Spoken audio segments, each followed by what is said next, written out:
اعوذ باللہ من الشیطان الرجیم بسم اللہ و باللہ اعوذ باللہ و قدرتی من شر ما فیہا۔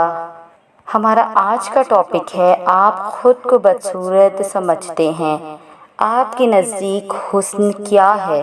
لیزی کو دنیا کی بدترین خاتون کہا گیا، اس پر لاکھوں میم بنائے گئے، اس کو یہاں تک کہا گیا کہ ایسی بدترین صورت کے ساتھ جینے سے اچھا ہے کہ تم مر جاؤ، لیکن اس نے ہمت نہ ہاری اور گریجویشن کے بعد 3 کتابیں لکھ کر حسن والوں کے منہ بند کر دیے اور پھر دنیا کے بہترین موٹیویشنل اسپیکرز میں سے ایک بن گئی اور مایوس افراد کو زندگی کی طرف لانے لگی۔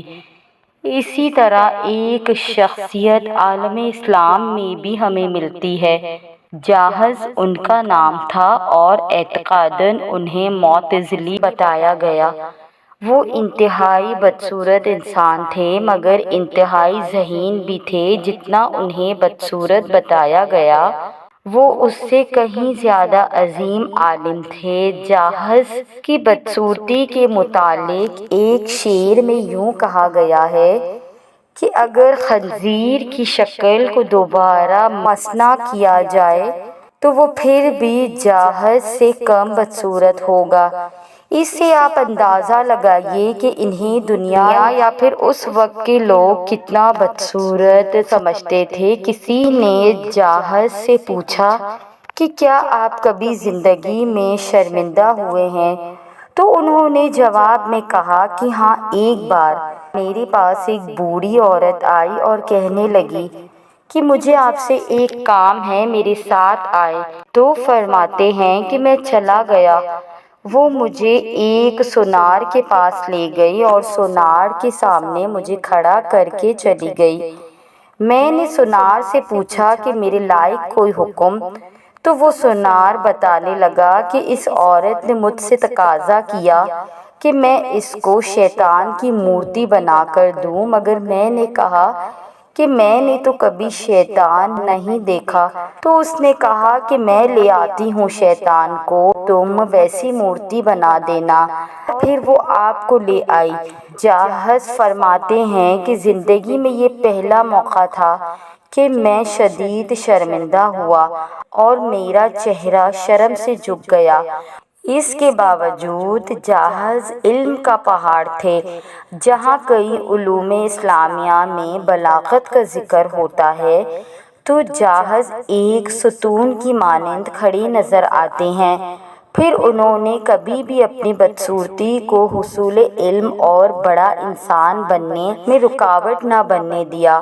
تو یاد رکھیے ایک بات کہ خوبصورتی ہمیشہ صرف اندر کی ہوتی ہے۔ اگر آپ کا باطن پیارا اور خوبصورت ہے تو آپ ایک اچھے انسان ہیں اور آپ کو کوئی چیز کامیابی سے نہیں روک سکتی۔ اور یاد رہے کہ کسی بھی طرح کی کامیابی ہو سکتی ہے، جس طرح لیزی اور جاحظ نے اپنے اندر کی خوبصورتی کو مرنے نہیں دیا اور دنیا میں اپنا نام چھوڑ دیا، ایسے ہی آپ بھی اپنے اندر کی اچھائی پر یقین رکھیں اور دنیا کا نظریہ بدل ڈالیں کہ کامیابی اور وقت ان لوگوں کی ہے جو ظاہرہ حسن کے مالک ہیں۔ اپنے علم سے، اپنی محنت سے اور جتنا آپ سے ہو سکتا ہے اسی کامیابی سے دنیا کو بتائیں کہ آپ ہی خوبصورت ہیں، لیکن ان کے پاس دیکھنے والی آنکھیں نہیں ہیں۔ اب ذرا آپ غور کریں، اللہ تعالیٰ قرآن میں فرماتا ہے ہم نے انسان کو اچھی صورت میں پیدا کیا ہے۔ تو آپ ذرا سوچئے کہ اچھی صورت سے کیا مراد ہے؟ کیا اللہ تعالیٰ حسن کی بات کر رہے ہیں؟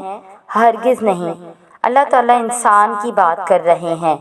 جی ہاں، انسان، وہی انسان جن کو جانور کی طرح جھکا ہوا نہیں بلکہ سیدھا قامت والا بنایا ہے، جس کے مکمل اعضاء بنائے، جس کو منہ سے پکڑ کر نہیں بلکہ ہاتھوں سے پکڑ کر کھانے والا بنایا۔ تو جب اللہ تعالیٰ نے فرما دیا ہے کہ ہم نے ہر انسان کو اچھی صورت میں بنایا ہے، تو پھر آپ کیسے حسن کے نام پر اتنی توہین کر رہے ہیں؟ آپ کیسے دنیا کے سامنے خود کو کمتر سمجھ کر بیٹھے ہیں کہ میں تو فلاں کی طرح گورا نہیں، میرا تو ناک تیکھا نہیں، میرے تو بال لمبے نہیں۔ یہ سب کچھ ہماری سوچوں اور ذہنیت کا فطور ہے، ورنہ ہر انسان چاہے وہ کالا ہے یا قد کا چھوٹا، ہر کوئی پیارا ہے، بس آپ کو دیکھنے والی نظر کی ضرورت ہے۔